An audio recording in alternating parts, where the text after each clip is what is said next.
Hello class, and welcome to section 9 for B, which is about the volume of rectangular prisms. So for these first few lessons in chapter 10, we've been looking at surface area, and now we are transitioning to looking at volume. Volume being how much stuff goes inside. So again, a reminder, three-dimensional figure. We've got something with a length, width, and a height, so we've got three different dimensions that we're looking at. Volume is the amount of stuff that goes inside that shape. So surface area covered how much was around the outside of that particular figure. Volume is how much is going on the inside. Surface area was a type of area, so our units stayed as square units.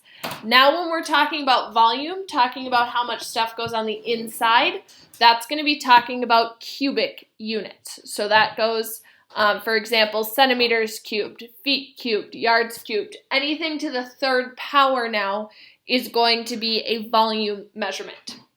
Today we're looking specifically at rectangular prisms. So our equation for the volume of a rectangular prism is length times width times height. So across times how deep times how tall. So for this first example, we've got a length of 12, a width of 10, and a height of 6. So my volume is going to be 12 times 10 times 6.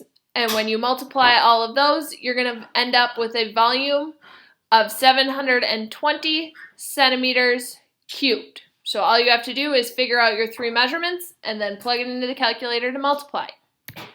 Go ahead and try this one on your own.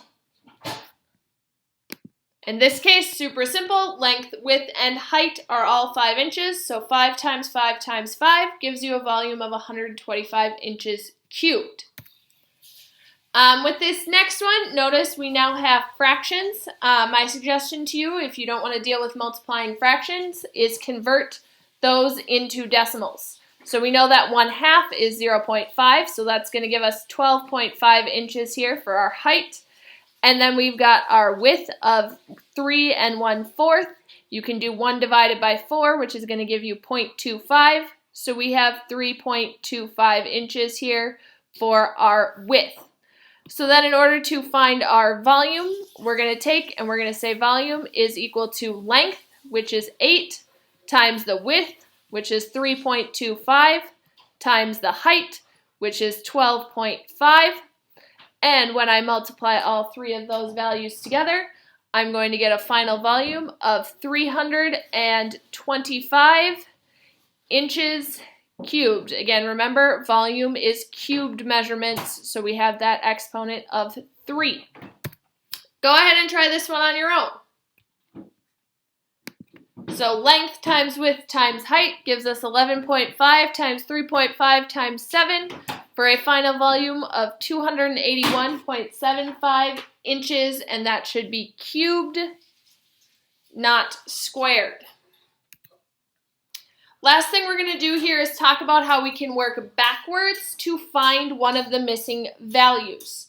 So in this case, we know that our length is 6, and we know that our width is 4, but we're missing this height value.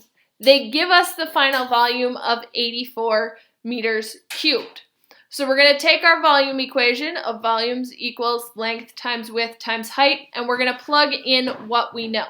So in this case, we can plug in the volume measurement of 84, and then that's going to equal the length, which is 6, times the width, which is 4, and then times the height, which we still don't know. So just times h.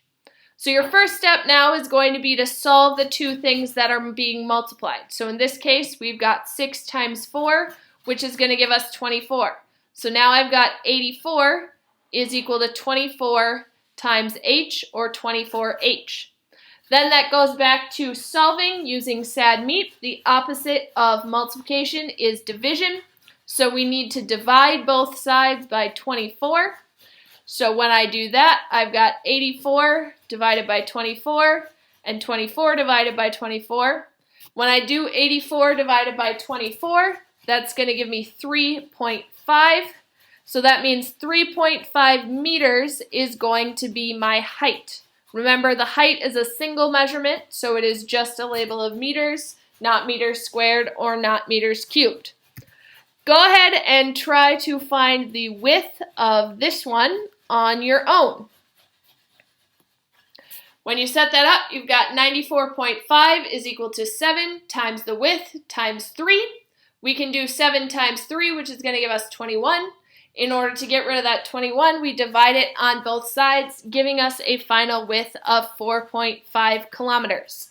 If you have questions about this or anything else from the lesson, please let me know and feel free to reach out.